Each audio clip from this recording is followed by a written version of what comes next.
परत एक weight loss recipe घेऊन मी तुमच्यासमोर हजर आहे. वजन कमी करण्यासाठी ही रेसिपी तुम्हाला खूप मदत करणार आहे.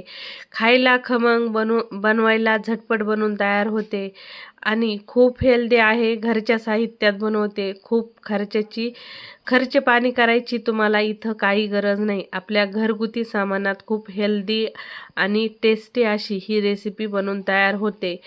नमस्कार मंडळी, मी वर्षा येवले माझ्या चॅनलवर तुमचं खूप मनापासून स्वागत करते. तुम्हा सर्वांना तर माहीत आहे आपल्या चॅनलवर 100 रेसिपीचं चॅलेंज सुरू आहे आणि या रेसिपी डाएट स्पेशल असणार आहेत.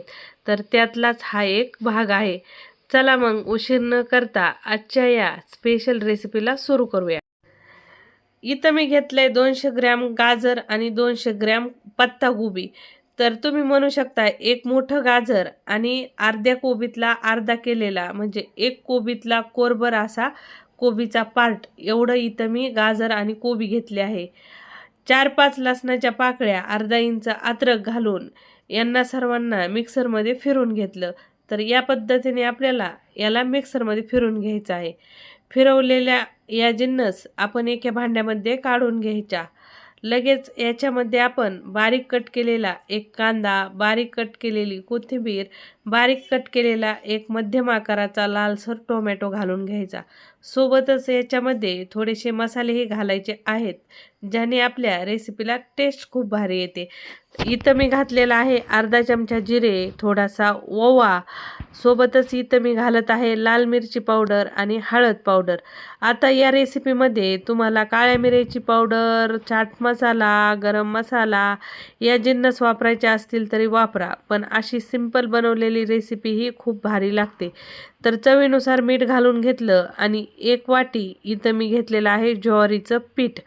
तर आता आपल्याला हे पीठ सर्व जिन्नससोबत छान मिक्स करून घ्यायचं आहे आणि मिक्स केल्यानंतर याच्यामध्ये थोडं थोडं पाणी घालून आपण जसं नॉर्मली धपाट्याला पीठ तयार करतो तसं पीठ तयार करायचे. पण धपाट्याचं पीठ थोडंसं जाडसर असतं, धपाट्यापेक्षा पीठ थोडंसं सैल करायचं आहे.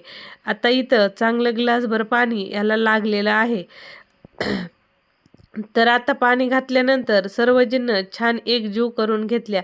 आता या पिठाला तुम्हाला भिजत वगैरे घालायची काहीच गरज नाही.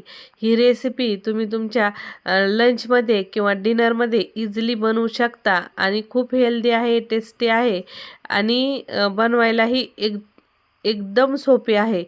तर आता इथं आपला डो तयार झालेला आहे. लगेचच गॅसवर तवा ठेवून घ्यायचा आणि तव्याला आपल्याला हलकं काहीतरी लावलं असं तेल लावायचं आहे, कारण या तव्याला तेल लागत नाही आणि आपली डाएट रेसिपी असल्यामुळे तेलाचा वापर कमीत कमी करायचा आहे.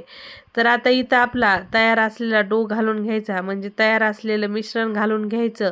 2 चमचे घालायचं आणि तव्यावरच याला हाताला पाणी लावून थापून घ्यायचं. एक परती आता आपण इथं हे तिखट ज्वारीचे पॅनकेक बनवत आहोत. खायला खरंच खूप भारी लागतात आणि बनवायची प्रोसेस तर तुम्ही बघतच आहात. इथं हा पॅनकेक थापून झाल्यानंतर ह्याच्यावर झाकण ठेवून घ्यायचं आहे.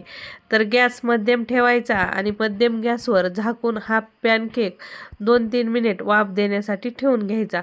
2-3 मिनिटात या केकला छान आपली वाफ देऊन होते. तर 2 मिनिटानंतर मी वरचं झाकण काढून घेत आहे. तुम्ही पाहू शकता मस्त आपला जो पॅनकेक बनवलेला आहे तो खालून छान आपला भाजलेला आहे. आता उलट-पुलट करून छान 1-2 वेळेस आपल्याला उलट-पुलट करून हा पॅनकेक किंवा चिल्ला तुम्हाला भाजून घ्यायचा आहे. खायला खरंच खूप भारी लागतो, एक नंबर लागतो, टेस्टी आहे, हेल्दी आहे.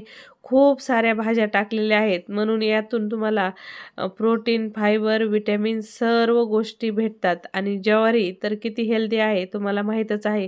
नुसती ज्वारीची भाकरी जरी तुम्ही वेट लॉस जर्नीमध्ये खाल्ली तरी वजन कमी होण्यात खूप मदत होते आणि ज्वारीच्या अशा वेगवेगळ्या रेसिपी जर आपल्या डाएटमध्ये सामील असतील तर आणखीनच भारी, झटपट बनून तयार होतात, खायलाही भारी लागतात.